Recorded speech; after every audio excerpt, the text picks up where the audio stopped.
Amen, amen, amen. Amen, amen. Est-ce que nous sommes fatigués? Non. Ah, voilà Jésus. C'est vrai. Ceux qui ont compris ça comme l'apôtre Paul, eux, ils pouvaient dire rien. Rien ne peut nous empêcher. Rien ne peut nous séparer. Rien ne peut être un obstacle. Ni la fatigue, ni la faim, ni même les anges venus de cieux. Amen. Parce qu'il est Dieu. Acclamons très fort pour le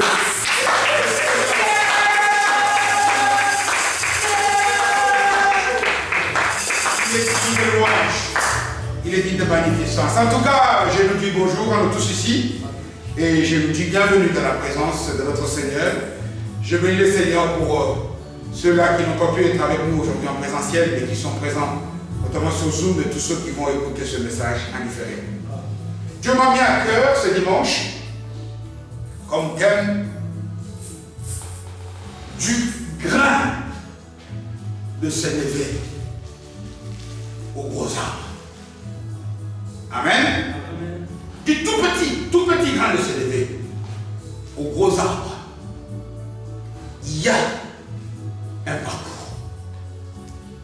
Et c'est ce parcours que nous voulons apprendre aujourd'hui. Comment passer du petit au grand. Il y a tout. Et chaque chose a sa place. Chaque chose a sa place. Vous savez, lorsque vous inversez la rôle de choses, ça ne marche pas. Si tu veux utiliser le baffle, seulement pareil, à la place des micros, ça ne marche pas. Si tu veux utiliser la prière au moment où tu dois jeûner, ça ne marche pas. Si tu dois utiliser, je ne sais pas moi, faire la fête au moment où tu as besoin d'être dans la présence de Dieu, ça ne marche pas. Il y a un parcours. Et c'est ce parcours que nous allons essayer d'évoquer. On a déjà cité, c'est sorti plusieurs fois. Le nom de ce grain, ce névé, appelle aussi, c'est ce grain-là qui sert à faire la sauce. Oui, c'est une sauce, la sauce moutarde. Je pense qu'il y a une moutarderie à Arène. Hein? Je ne sais même pas si tu as travaillé sur Marcel. Ah, il y a une moutarderie. Les grains qui servent à la fabrication de cette moutarde, on les appelle les grains de s'élever. Mais comment passer de ce petit grain à un tout gros arbre? C'est ce que nous allons essayer. Pourquoi? Parce qu'il y a, vous allez constater qu'il y a je dirais pas une erreur, une faute, que beaucoup de gens, moi y compris, nous avons commis et qui nous ont empêchés jusqu'à présent d'atteindre ce que Dieu veut que nous puissions atteindre. Amen. Il y a une faute qu'on doit déraciner. Il y a des choses qui doivent changer. Je dis bien changer. Et c'est à moi, c'est à toi de changer ces choses. Dieu va le dire. Lorsque nous changeons ces choses, c'est alors que du tout petit grain de sénévé, nous allons atteindre un gros arbre. Parti de rien, on peut arriver à un gros arbre. Il est écrit dans les Saintes Écritures qu'un gros arbre qui dépasse les grands arbres. Et non seulement un gros arbre, mais qui devient un abri pour ceux-là qui pouvaient les picorer, donc les oiseaux. Quand un oiseau voit un grain de moutarde, il veut picorer, il veut prendre, manger, consommer. Mais ça devient son abri. Je vais nous proposer deux lectures courtes dans les évangiles. Les deux évangiles, le premier c'est dans l'évangile selon saint Matthieu, au 13e chapitre. L'évangile selon saint Matthieu, au 13e chapitre, nous lisons le 2 versets 31 et 32. D'abord, ça c'est le premier texte. Évangile selon saint Matthieu, et nous lisons au 13e chapitre, et nous lisons le 2 versets, le 31e et le 32e. Nous y sommes? Alors je lis la parole de Dieu au nom de Jésus, notre Seigneur et Sauveur. Il est écrit ceci. Il est question lorsqu'on lit le début du chapitre du Seigneur Jésus, qui enseigne à ses disciples. Et ici, il est écrit qu'il leur proposa une autre parabole, parce qu'il avait déjà proposé plusieurs. Il dit, le royaume des cieux est semblable à un grain de sénévé qu'un homme a pris et semé dans son champ. Il ajoute au 32e verset, c'est la plus petite de toutes les semences. Mais quand il a poussé, avant de pousser, il doit être semé. Mais quand il a poussé, et c'est lui qui va s'aimer, c'est toi et moi. Écoutez ce qu'il devient. Quand il a poussé, il est plus grand. On ne dit pas qu'il est grand. On utilise ici un superlatif. Il est au-dessus de la grandeur. Il est plus grand que les légumes. Et il devient un arbre. De sorte que les oiseaux du ciel, ça c'est moi qui ajoute, qui au départ pouvaient le picorer, viennent habiter dans ses branches. Amen. Second texte, c'est l'évangile juste à côté, Marc au 4e chapitre. Nous lisons aussi le 30e. Non, nous lisons le 27e. À partir du 27e verset. Marcus, chapitre 4e. Je lis même à partir du verset 26e. Il est écrit ceci dans la parole de Dieu. Il dit encore, il en est du royaume des cieux. C'est-à-dire que le royaume de Dieu est comparable. Comme quand un homme jette de la sémence en terre. Matthieu nous dit que le grain de sénévé, lorsqu'il est semé, Marc ajoute, lorsque c'est quand un homme, un chrétien, toi, tu as jeté cette sémence en terre, alors, écoutez, le miracle qui se passe, qu'il tombe, qu'il veille, qu'il fasse nuit ou jour, la semence fait quoi? Elle germe. Elle ne donne pas d'abord de fruits. D'abord, elle germe. Quand on dit qu'il dorme, qu'il fasse nuit, ça c'est la part de Dieu. Mais quand Dieu fait des choses, Dieu a des étapes. Ça commence d'abord par germer. Et croissant qu'il sache comment la terre le fait. Au 28e, la terre produit d'elle-même. D'abord quelqu'un passe, il ne voit rien de consistant. Et puis il y a les billes. C'est après, puis les grains, tout formé. Et 29e verset, dès que le fruit est mûr, on y met la fois-ci, car la moisson est grande, parole du Seigneur. Acclamons très fort.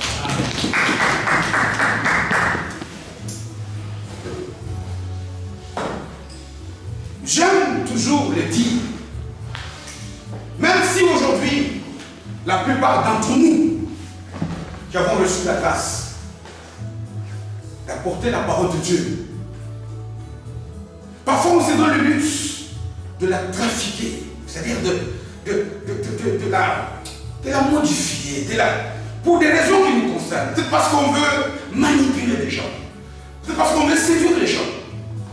On a tendance à ne plus donner la parole de Dieu telle qu'elle est authentique. C'est ce qu'on appelle la saine doctrine pure. Telle qu'elle doit être. La parole de Dieu, ce n'est pas de la magie. Non. Ce n'est pas de la magie où quelqu'un pense que tu viens, tu ne connais pas, Dieu parle à Job, il lui dit que Dieu a des principes, Dieu a des lois. Regardez ici, quand Jésus nous parle ici, il parle d'un royaume. Un royaume. Un royaume, c'est un territoire. On vient en Belgique. C'est un royaume qui ont une majesté royale.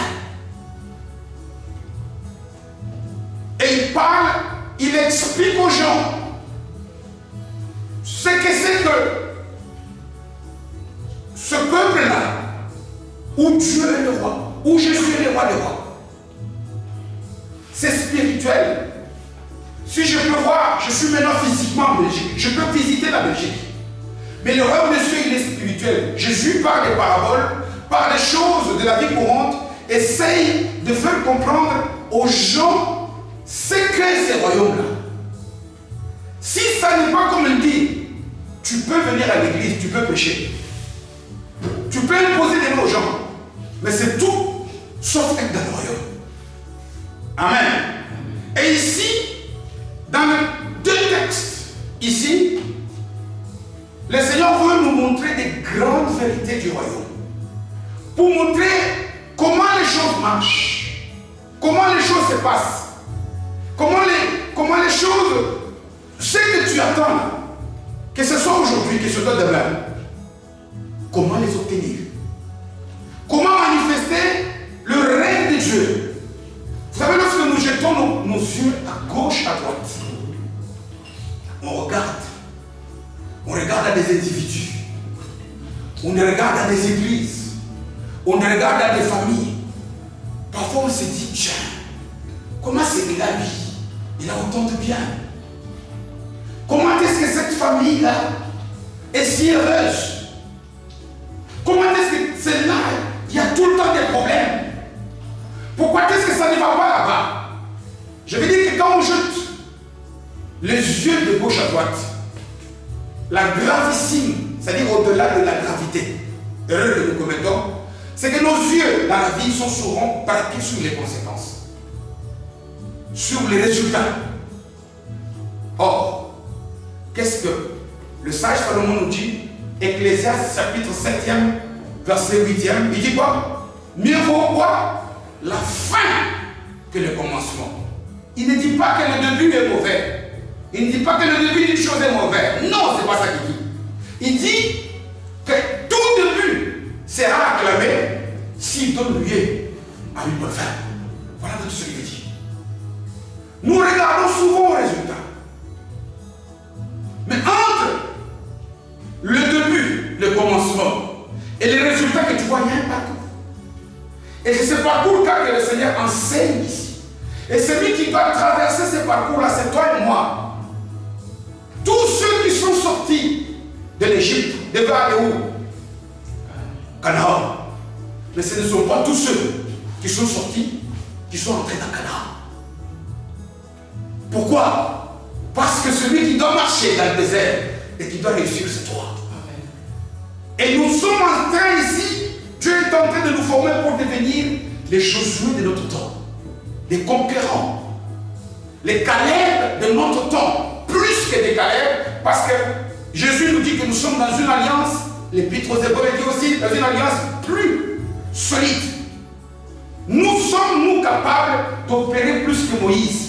Moïse que nous envions. On dit que notre alliance en Jésus est parfaite, excellente. Donc nous sommes censés, Jésus dit, celui qui croit en moi, Jean 10, 14e chapitre, fera de choses beaucoup plus grandes que celles que moi. C'est-à-dire, quand il dit choses, c'est tout entre. Mais le problème, c'est de connaître quel est ses parcours. Tout le monde ici, regardez quand on adore le Seigneur. Il porte le nom au-dessus de tous les noms. Il est le roi de tous les rois. Il est assis à la droite du Père et c'est la vérité. Mais n'oublions pas que le même Seigneur, avant d'arriver là-bas, à la glorification, quand on fait sa présentation dans l'entrée, Isaïe 53, il dit quoi? Il n'avait ni beauté, ni rien pour plaire, ni rien pour attirer les regards. Isaïe nous décrit l'entrée de Jésus comme une fleur, une herbe desséchée. Voilà même pourquoi est-ce qu'il commence ce chapitre en disant qui a vu la main de l'Éternel. Attention, les choses peuvent commencer petites. Les débuts des choses peuvent être compliqués. Mais ce n'est pas les débuts qui ont un problème. Ce qui est un problème, c'est quoi? C'est la fin. Amen. Tu peux être aujourd'hui dans des problèmes graves. Ça, c'est le début. Mais ce qui compte aux yeux de Dieu, c'est quoi? C'est la fin. Les gens peuvent parler en mal de toi aujourd'hui. Les gens peuvent te critiquer. Tu peux traverser aujourd'hui des moments difficiles. Tu peux être considéré comme... Vous savez comment était le début de l'apôtre Paul? Quand tout le monde parle de Paul, si j'ose prêcher que Paul était mauvais, tout le monde était pasteur. Donc vous avez vu son début. C'était un meurtrier. Amen. Paul, c'est quelqu'un qui a persécuté l'église. C'est quelqu'un qui a fait des choses terribles. Mais regarde sa fin. Il est passé du tout petit grain de ses degrés, de cette chose ridicule, mauvaise qu'il était, il est devenu quoi? Un gros arbre. Amen. Aujourd'hui, nous tous, nous pouvons nous reposer comme des oiseaux du ciel. Nous pouvons nous reposer sous l'ombre de la révélation que Paul a reçue du Seigneur. Mais il a eu un parcours. Par la grâce de Dieu, pour initier ce genre de message, on passait du temps pour voir, étape par étape, pour sonder l'écriture, pour voir un peu dans les détails quel a été le parcours de cet homme. Il y a des tas d'héros comme ça. Il y a Gédéon, il y a même l'apôtre Pierre. Regardez l'apôtre Pierre, comment cet homme a été capable, lui, de renier le Seigneur en face. Cet homme a été capable de faire des tas de choses, de couper les oreilles des gens. Mais quand tu lis le livre des Actes, on dit que les gens pouvaient dire, oh, ce sont des gens du peuple, sans instruction. Mais d'où ils viennent? Il a plaidé plus que tous les juristes du monde entier. Qu'est-ce qu'il a fait? On pouvait dire de l'apôtre Paul, ces gens qui ont bouleversé. Yes. Amen. Amen. On peut dire de toi aussi que ta famille a bouleversé. Amen. Si tout est possible, rien n'est impossible. Nous l'avons vu à celui qui croit. Il suffit de suivre pas à pas. Il suffit, aujourd'hui nous allons enlever nos yeux vers la fin du film.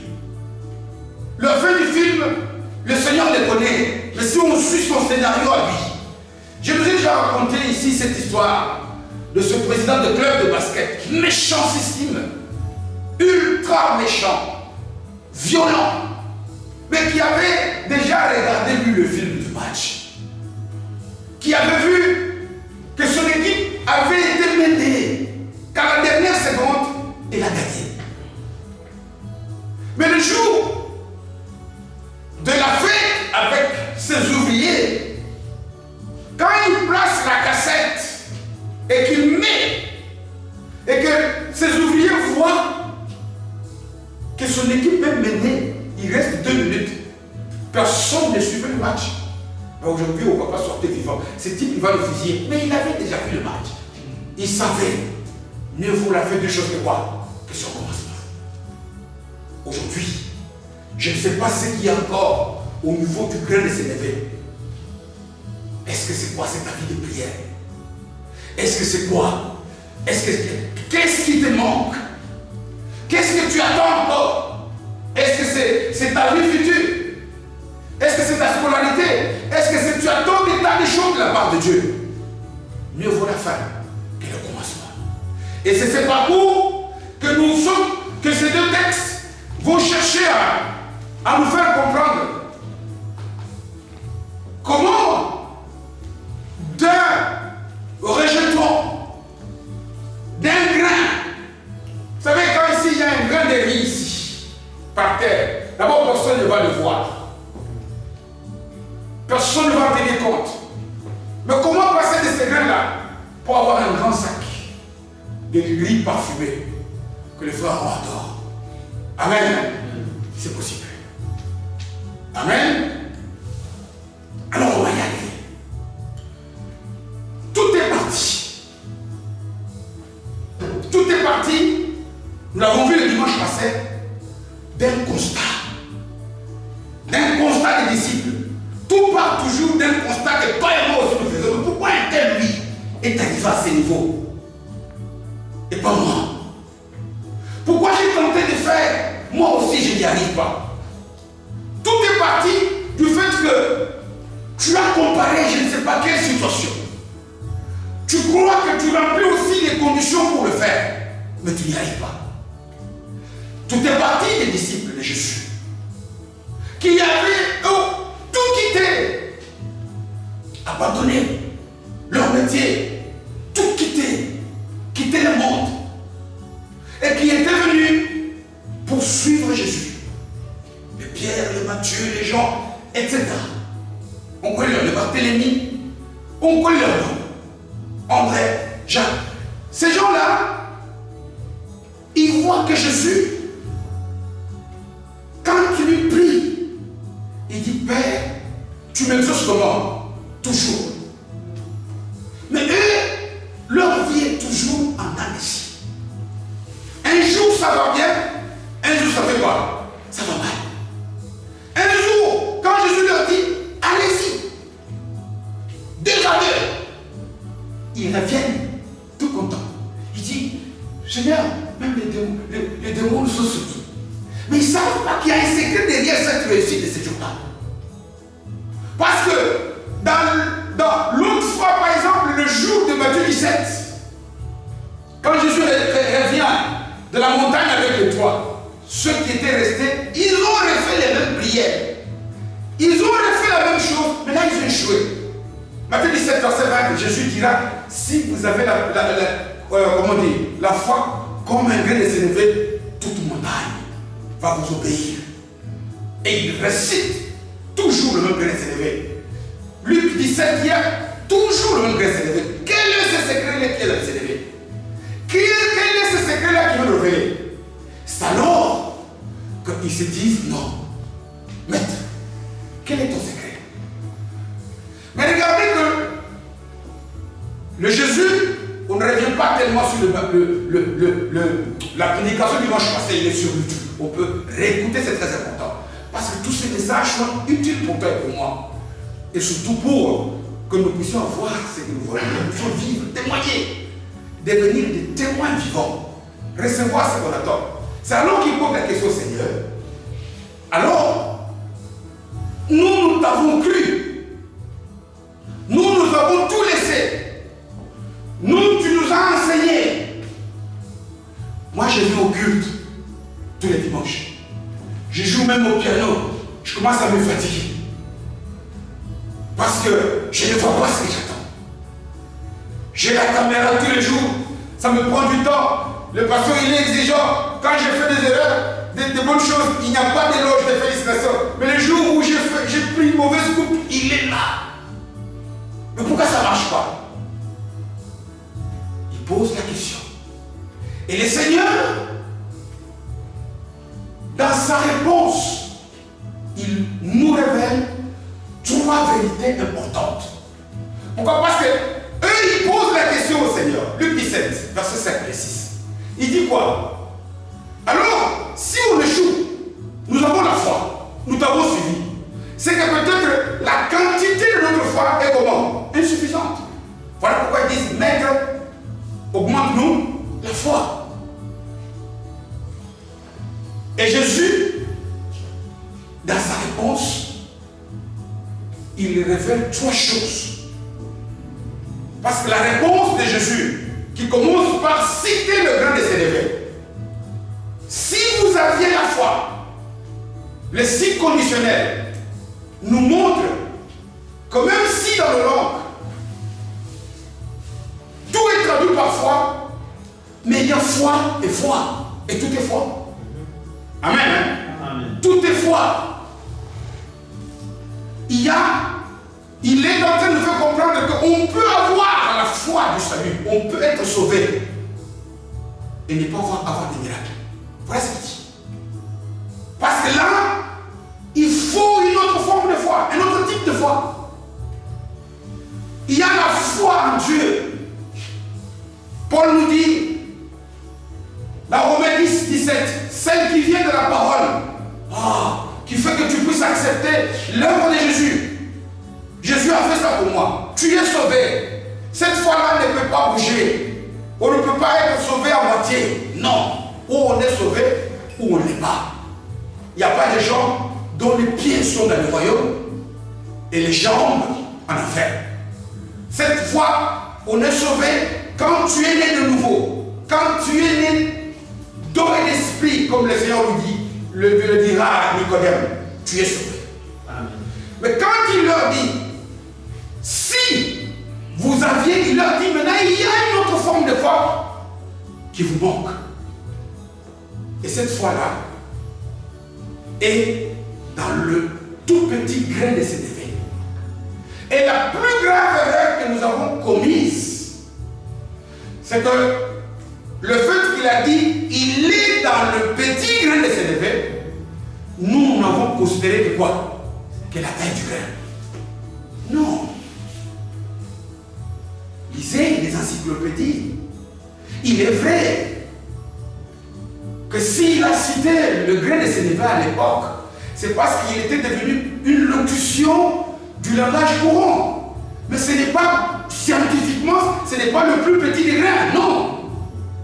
Scientifiquement, il y a des grains beaucoup plus petits que le grain. Mais dans le langage de l'époque, aujourd'hui, quand on veut exprimer une grande foule qui est venue, il y a une locution qu'on dit, il y avait une pluie de gens. Là, on montre que les gens étaient au-delà de la majorité. C'est devenu, quand on dit qu'il y avait une pluie, ce qui compte, c'est pas l'eau qui tombe. C'est devenu une locution proverbiale. C'est-à-dire, ça a une autre signification dans le langage courant. Quand on parlait à l'époque de Jésus, du grain de sénévé, qui était bien sûr, qui fait partie des grands petits, dans le langage courant, c'était pour témoigner, qualifier tout ce qui est petit. On pouvait dire, par exemple, d'un nain. Par exemple, même quelqu'un qui n'est pas nain, quelqu'un qui a 1m70 comme moi ici, qui se retrouve aux côtés des basketteurs américains. On dira que toi, tu es un grain de sénévé à cause de la taille, sans qu'il ne soit nécessairement petit. Mais parce que sa taille est petite dans ce monde-là. Voilà pourquoi le Seigneur, la taille bien sûr exprime que petit, mais ce n'est pas la petitesse qui est importante. Voilà pourquoi lorsqu'il lit, il dit c'est la plus petite des quoi? Des semences. Le fond du problème est dans le mot sémence. Parce qu'une sémence c'est une sémence. Je nous ai dit ici, ce n'est pas moi, c'est écrit. J'ai rappelé Genèse, premier chapitre, verset 11e. On nous dit que Dieu a tout créé avec quoi? Sa sémence. Dieu a fini son œuvre de création. Dieu a fini son œuvre de création en 6 jours et le 7e, nous sommes que nous. Dieu a tout fait. Parce que quand on dit que c'est une sémence, ça dit que Dieu a, dans tout ce que Dieu a fait sur cette terre, tout a sa sémence. Amen. Si tu tues la sémence, tu tues, comment dirais-je, que la grâce puisse se perpétuer. Amen. Amen. Voilà même, je l'ai déjà dit ici, que dans beaucoup de fruits, la sémence n'a pas bon goût. Dans des fruits qui sont beaucoup plus aimés comme les fruits tropicaux, comme la mangue, on a fait un noyau comme ça pour que tu ne puisses même pas les croquer. Et il y a la sémence de tout. Quand on dit que Genèse, que tout a même l'argent. L'argent a la sémence. Lorsque tu dépenses ton argent jusqu'au noyau, tu te cherches la misère. Tu dois avoir un montant où tu dis lorsque ça arrive là, c'est ça qui va faire en sorte que je puisse avoir l'argent. Et tu dois avoir des choses que jusque, il y a par exemple même la relation. Quand on parle de sémence ici, nous ne voyons pas que la sémence, l'argent, non. Il y a la sémence même de la paix dans nos relations. Parce qu'on dit que Dieu a tout créé. Tout ce qui existe a sa sémence. Et la sémence, ici, qui est citée, c'est parce qu'il y a un procédé, il y a des choses que moi et toi nous devons faire si nous voulons passer de cette sémence au gros arbre. Beaucoup d'entre nous ici, ou soit on prie encore pour dire Seigneur, augmente-moi la foi. Mais il te dit, tout est aujourd'hui entre nos mains. Amen. Lorsque nous lisons même ce texte-là, dans Genèse 11,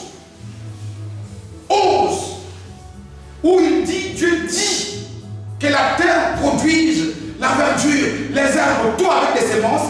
Lorsqu'on lit le verset 12, il est marqué noir sur blanc que la terre fait quoi? Elle produit ici tout. Mais lorsque tu vas dans Genèse 5 et 2, au verset 5e, on dit qu'il n'y avait pas encore, lisons Genèse 2. C'est bien. Genèse 2.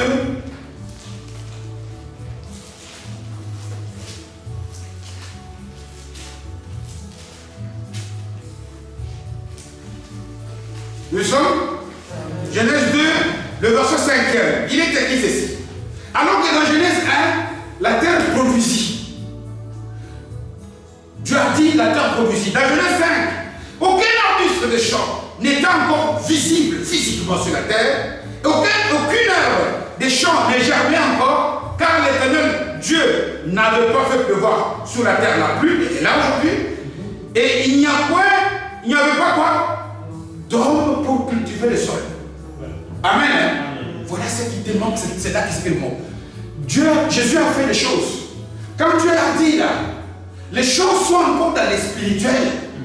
Amen. Les choses sont encore dans les spirituels. Il manque d'hommes pour cultiver le sol, pour rendre ce que Dieu a fait, ce qui a été produit dans Genèse 1:12. Il y a peu d'hommes. Parce que vous savez, quand on parle qu'il n'y avait pas de pluie, la pluie est le symbole de la bénédiction, de l'abondance, de la richesse, de la fertilité. Quand en Jésus, il dit que nous avons eu tout ça, on a été bénis de toutes les bénédictions. Amen. Maintenant, ce qui nous manque, c'est les gens pour cultiver. Nous avons la sémence pour tout. Parce que, vous savez, la sémence, ça n'est pas facile. Et c'est ça que le second passage que nous avons lu, qui nous montre qu'il y a un processus qui n'est pas si facile. Que quand on parle de semer la sémence, ne croyez pas que c'est une chose facile. Parce qu'on dit qu'il a la sémence, il faut le semer où? Dans son champ. Il faut avoir son champ. Et lorsqu'on achète un champ, on ne peut pas le cultiver directement. On ne peut pas y cultiver, voilà même pourquoi, parce que l'apôtre Paul, quand il parle parle à Timothée, dans 2 Timothée, il dit, il nous compare, nous, comme étant des agriculteurs aussi. Ici, ce qui est important dans le message, quand il prend l'image du grain de moutarde, oui, le fait de la petitesse nous dit des choses. Pourquoi? Parce que cette fois la paix, elle changeait. Ça va par étapes, on l'a vu. Ça peut commencer par l'herbe. Et puis ça va passer par l'épi, jusqu'au gros arbre. Cette forme de vie-là, arriver à ce processus-là, il y a des étapes. Et à chacune de ces étapes-là, il y a des comportements bien précis que chacun d'entre nous doit poser. Amen. Amen. 1. Trouver ton champ. 2. S'aimer dans les champs. Quand on parle de semer, j'ai un grain. Quand je le sème, c'est que je me sépare de mon grain. Amen. Voilà pourquoi est-ce que Jésus pouvait utiliser cette formule. Si un grain de blé ne fait pas quoi? Ne meurt. Il y a parfois des choses pour lesquelles nous avons des difficultés à nous séparer. Et ici, il nous dit, s'aimer dans un premier temps peut constituer, se séparer de certaines choses qui sont collées à toi, mais qui sont un empêchement pour que tu puisses aller. Il y a dans la vie de chacun d'entre nous ici. Parfois, le Seigneur te dit aujourd'hui, regarde, suis bien. Il y a peut-être dans ton caractère, il y a peut-être dans tes agissements, il y a même peut-être dans ce que tu dois faire ou ne pas faire. Des choses. Vous savez, s'aimer peut être une séparation. Ou c'est d'ailleurs une séparation. Il y a parfois certaines habitudes dans lesquelles nous sommes bien. Ou ça nous procure. Je ne sais pas si je l'ai déjà dit ici. Et je le répète si je l'ai déjà dit. Savez-vous pourquoi est-ce que nous péchons? Mais c'est parce que le péché procure un certain plaisir à notre chair. Voilà pourquoi les gens, quand quelqu'un par exemple ment, c'est un péché, n'est-ce pas? C'est parce qu'il croit qu'il ait un avantage pour son corps par rapport à ses mensonges. Quand quelqu'un peut-être vole, c'est parce qu'il croit. Donc, mais si tu voles, c'est une mauvaise séquence, tu dois te séparer. Amen. Amen. Et s'aimer, c'est travailler. Dans un premier temps, je dis que s'aimer peut être une séparation. Mais pour d'autres, s'aimer peut être se mettre en ouvrage, être actif. Voilà pourquoi Dieu nous dit, Dieu a dit que la terre produise. Ça, c'est la part de Dieu. Que la terre produise. Dieu a parlé. On dit la terre produisit. Mais dans Genèse 2, physiquement, on ne voyait encore rien. Parce qu'il manquait de pluie. Amen. Amen. Et donc pour s'aider, des gens pour travailler. Aujourd'hui, je nous encourage. Je ne sais pas ce que toi tu cherches dans ta vie. Travaille pour ça. Amen. Amen. Je ne sais pas ce que tu veux conquérir. Pose des actes. Travaille pour ça. Bon, je le téléphone encore. Je ne sais pas ce que tu veux, ce que tu attends de la part de Dieu. Travaille. Parce que ça peut parler. Travaille. Il y en a pour lesquels il y a des choses qui sont collées à eux, qui procurent certains avantages. Alors, cher, sépare-toi de ça. Parce que si le blé ne meurt, alors elle ne va pas produire des fruits. Pour d'autres, c'est du travail. Avoir le champ, le défricher, enlever la mauvaise herbe. Dès que tu as fait ça, tu as franchi la première étape. Amen. Dès que tu as compris aujourd'hui que moi, je dois travailler pour ce que je veux voir. Je veux travailler n'importe quel domaine de la vie. Ce que j'ai dit ici est utile même pour les études, pour le travail. Il y a des semences, il y a du travail. Il y a des choses que tu dois faire. Mais sache que lorsque tu as pris une graine de cacahuète, et que tu as ouvert la terre, tu l'as mis, tu as couvert.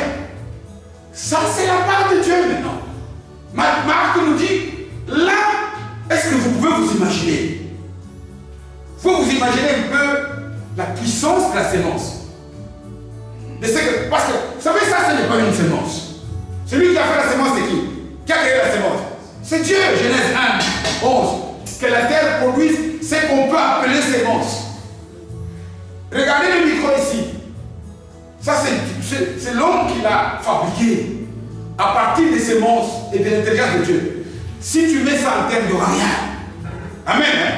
Mais tout ce que Dieu lui qualifie de sémences, lorsque tu mets, c'est alors que tu as l'appel à la puissance de Dieu. Amen. Hein?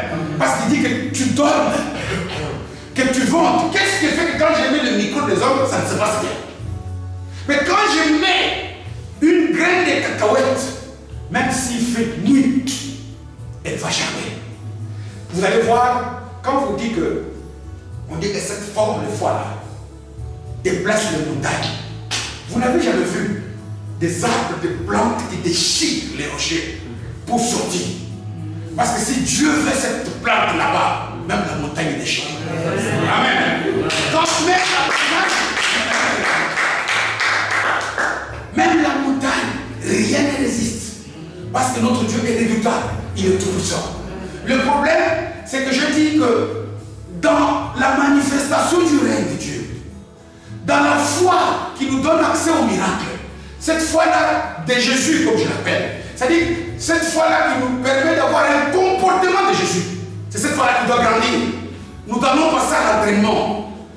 Je ne sais pas, tu verras, même si tu arrives au niveau de l'herbe, parce que tu ne vas pas passer directement du fait que tu as sémé au gros arbre. Non, il y a des étapes.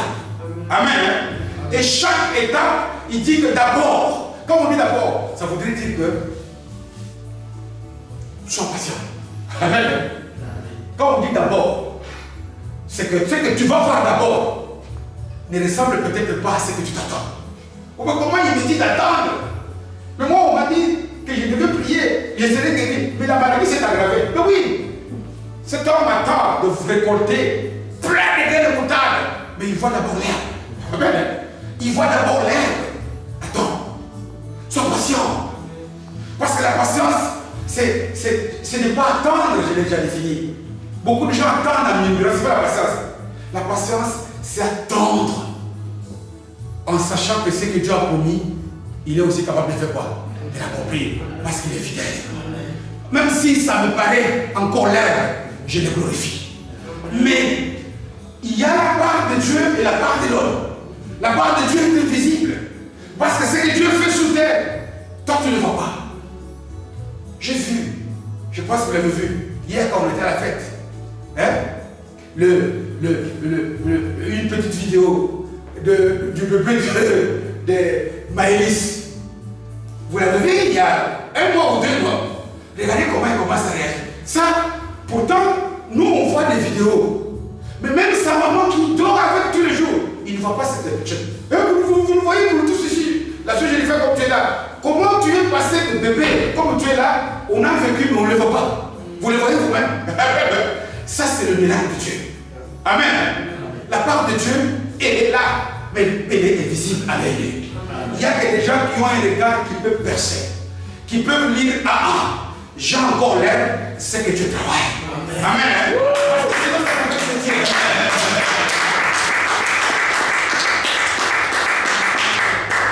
Alors comme Dieu travaille, j'attends. Mais en attendre, c'est faire quoi? Quand tu as vu l'herbe, attention, il peut y avoir des insectes qui viennent. Il peut y avoir la sécheresse. Toi, tu vas venir faire quoi? Arroser. Arroser, c'est quoi? Ce sont des prières. La prière ne se pas quoi. La prière, c'est ça qui va nous mettre. Amen. J'ai toujours dit, ne confondons pas. Oui, la prière est importante. Parce que lorsque Dieu fait le travail pour que ce grain qui est maintenant au niveau de l'herbe venir. Parce que les insectes, toi, tu les vois. Dieu s'occupe de ce que tu ne vois pas. Et toi, tu t'occupes de ce que tu vois. C'est ça le secret de Dieu. La prière, voilà pourquoi ici je vous encourage. Oui, mais tu n'as plus compris. La prière ne te donne pas. La prière permet de manifester ce que Dieu a fait. Amen. C'est ça, voilà pourquoi prions beaucoup. Parce que prier, jeûner, c'est arroser. C'est faire le travail que tu dois faire. La plupart d'entre nous ici, nous croyons que lorsque j'ai attendu, c'est fini. Non. Et même quand tu auras prié, il continue.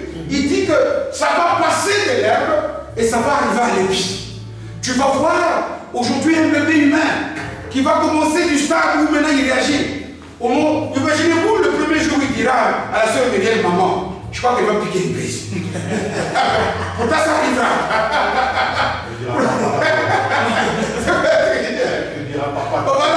Même papa, il va piquer. Mais c'est ça la vie. Ça se passe comme ça. Ça se passe comme ça. J'ai dit par exemple au frère David ici, qui est devenu trop loquace, trop bavard, que j'ai fait souffrir mon propre mère. Parce qu'il ne pouvait pas, il a parlé avec, j'ai dit non, je crois que c'est pas grave, Dieu nous a donné un enfant muet. Elle me dit, tu ne peux pas dire ça. Non, Dieu travaillé.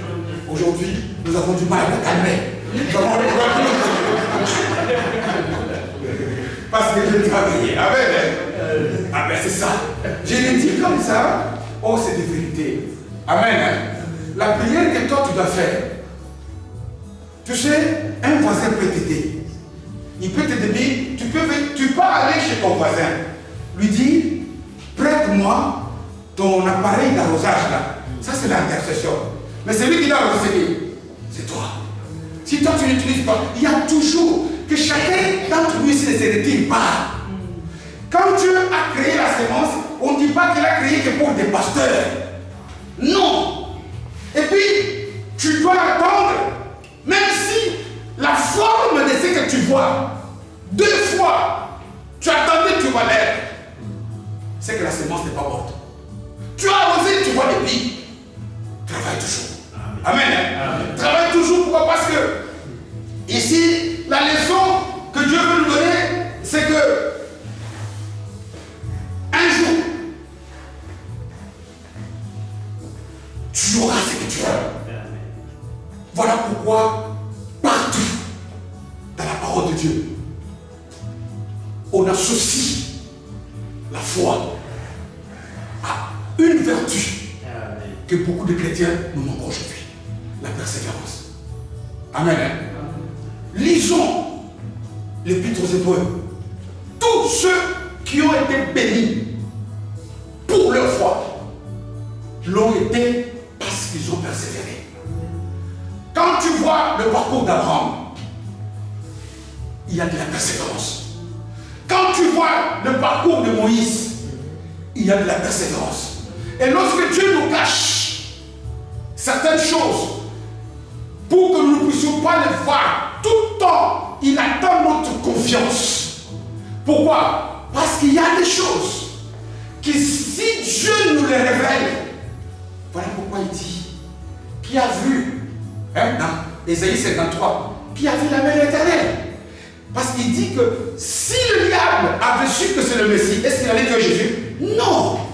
C'est la même chose aussi. Imaginez-vous, si Dieu avait montré à Joseph le plan merveilleux qu'il avait pour sa vie, Joseph allait fuir. Joseph, ne t'en fais pas quand tu vas aller demain. Tes frères vont t'arrêter. Reste calme, défends-moi. Ils vont vouloir te tuer. Et Ruben va demander qu'on te jette dans une citerne. On va te vendre comme esclave. Qui va accepter ça? Bien aimé, acceptons que Dieu nous cache certaines choses.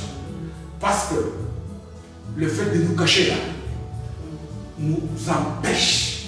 Parce que les yeux de l'humain parfois peuvent être séduits.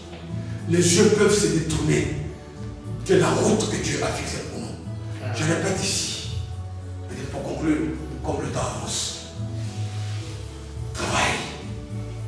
Je ne sais pas pourquoi Je ne sais pas pourquoi.